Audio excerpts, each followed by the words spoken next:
Today we're going to learn about cooperative principles. As always, I want to give a shout out to our sponsor, the Tennessee Council of Cooperatives, and also say thank you to Middle Tennessee State University. And I am Dr. Justin Gardner, the agribusiness professor at Middle Tennessee State University.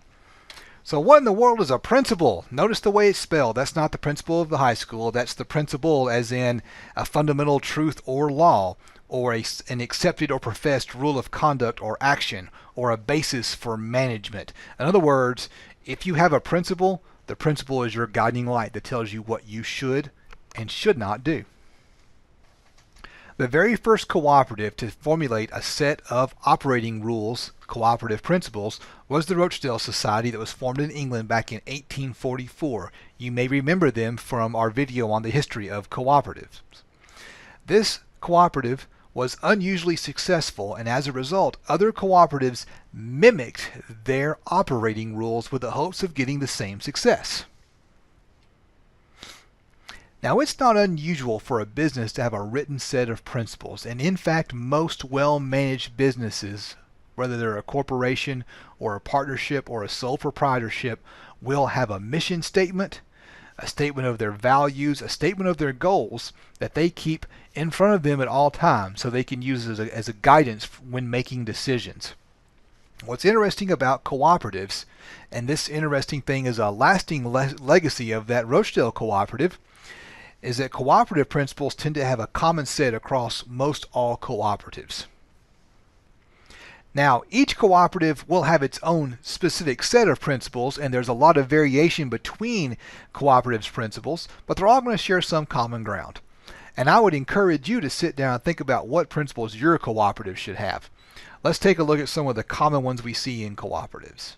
I call these the defining principles or the definitive principles. I call them that because I just lifted them out of our kind of textbook definition of what a cooperative is.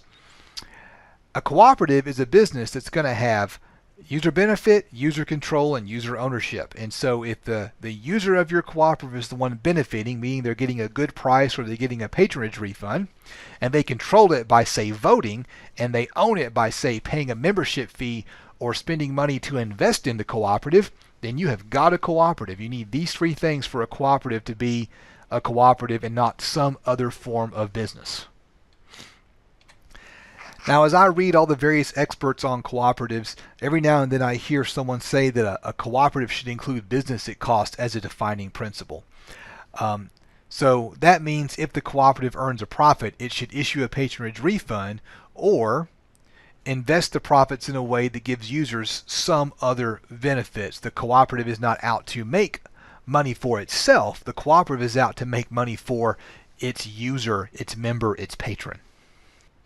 Let's take a look at the Rosedale Principles. They are it's a pretty long list. It's a good chance here to hit pause and write some stuff down. The first thing, democratic voting, one member, one vote.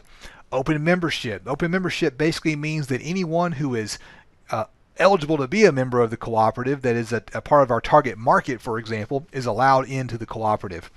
Equity is provided by patrons, meaning that the members of the cooperative are going to patronize the cooperative and they're going to provide that startup money the cooperative needs to get rolling. Limited ownership by any one patron, so no one individual gets to be the main owner of the cooperative. Profits are returned as patronage refunds on the basis of cost. So that is our business at cost principle popping up here in the Rosedale Principles. Dividends on equity are limited. That's something that we've seen in the Capper-Volstead Act that puts an actual cap on what marketing cooperatives can do. So what I find interesting about this is some of these Rosedale Principles have popped up in U.S. law, and you're also going to see it if you start looking close at state laws that govern cooperatives as well. Carrying on to the rest of the Rosedale Principles, the Rosedale Society said we're going to exchange things at market prices. We're only going to do cash trading. What that meant was they weren't going to give people store credit. This was back, of course, before people had credit cards, and if you needed financing, it was up to the store you bought it from to provide it. The Rosedale Society wasn't going to take on a lot of risk. And these next three principles are the ones that really make cooperatives interesting. These aren't really rules and guidelines of how we're going to govern our business. These are rules and guidelines on what we believe is important and how we're going to behave. And the first one that I want to point out is the duty to educate. This first cooperative believe so strongly that people should be educated, that they should be teaching as well as running this business, that they put it in their list of principles. And the next two I think are very interesting. Remember the year the Rosedale Society was started, and if you think politically of what's going on, they said we're going to be politically and religiously neutral, meaning we don't care what your religious background is or your political background. If you're eligible for membership, if you're a consumer here in our town and you want to join our cooperative, you can, and we're not going to take a stand on any religion or any political issues. We're going to stay out of that fight, and we're just going to do our business, right? And that last one is equality of the sexes in membership. Now remember, this is happening before women had the right to vote in the United States. So this Rosedale Society, this early cooperative, was more than just a business. It was a part of a greater social movement, moving away from a world that was primarily dominated by men to a world where it didn't matter if you were a man or a woman, you had equal rights. And so in that way, this was a revolutionary organization, and I think perhaps one of the reasons why it stands out as the cooperative that we all kind of look to for the guidance on what principles should be. Another set of principles, these are the ones that the Tennessee Council of Cooperatives follows, and so they recommend that all their cooperatives follow these, and in fact most of them do. There are 7 of these. The first one is voluntary and open membership. The next one is democratic control, and you'll notice some of these are very similar to the Rosedale Principles. Member economic participation, that means that the member is going to invest in the co-op and the member is going to do business with the co-op. Autonomy and independence. So a cooperative should be a standalone organization.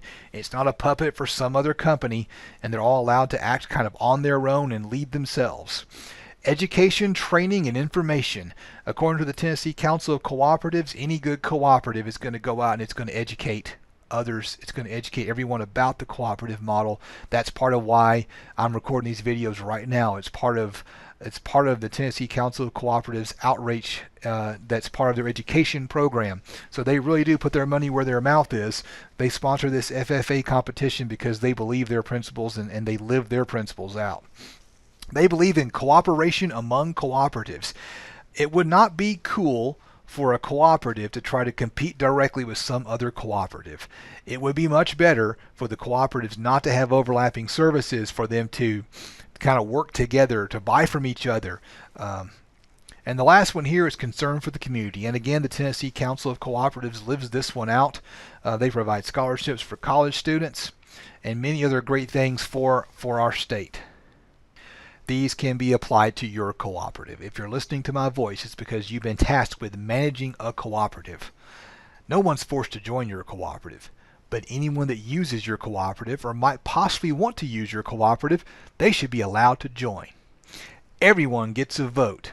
Now, some cooperatives vote based on shares like we find in a C Corp, and some cooperatives do one member, one vote. What I mean by vote based on shares, I mean the individuals will buy shares in the cooperative, and you can buy 10 shares and get 10 votes. Or you can have one member, one vote. Either way is just fine. It's up to you. It's your cooperative. You can run it how you want. Now, the Tennessee Council of Cooperatives is going to espouse the democratic one member, one vote process. I'm okay with both of them because they're both very common when we look at cooperatives out there in society. More ways you can apply this to your cooperative. The members must provide the capital the cooperative needs to operate. The member must make an investment. Let me give you an example. Let's say you were running a school supply cooperative. I've seen some FFA chapters do that. In order to make that work, all the people who join your cooperative would pony up some cash at the beginning of school. This cash would be used to buy the school supplies that the cooperative would then turn around and sell. Lots of cooperatives do this in different ways. Some cooperatives charge a membership fee. Some cooperatives sell shares. Some cooperatives do a thing called a retained patronage refund. So this is where, and this is very common on cooperatives that are already operating and don't need startup money, where when a patron does business with the cooperative, instead of handing back the patronage refund as cash, they will hand the patronage refund back to them as membership rights.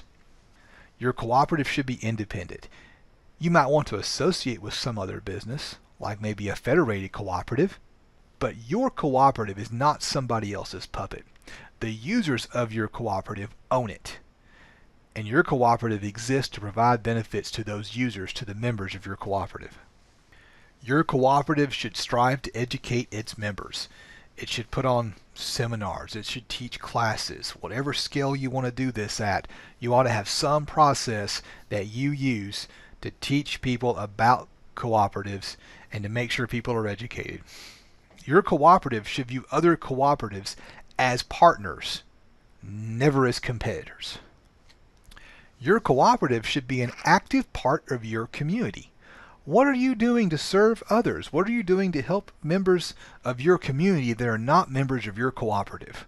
If the answer is nothing, you need to think real close about your principles and consider, well, what can I do to help someone else? What can we do as a cooperative? How can we use our shared resources to help the society that we live in? Again, these all can be applied to your cooperative. The Tennessee Council of Cooperatives, Farm Credit of Mid-America, the Tennessee Farm Bureau, and the Tennessee Farmers Cooperative, all cooperatives in Tennessee, run education programs. They support the community by providing scholarships and internships for a lot of my college students. And your cooperative might not have enough money to pay for a college scholarship, but I guarantee your cooperative can do something good for somebody in your community. So ask yourself, do you have a membership education program? Do you have some way to give back to your community? Are you cooperating with other cooperatives?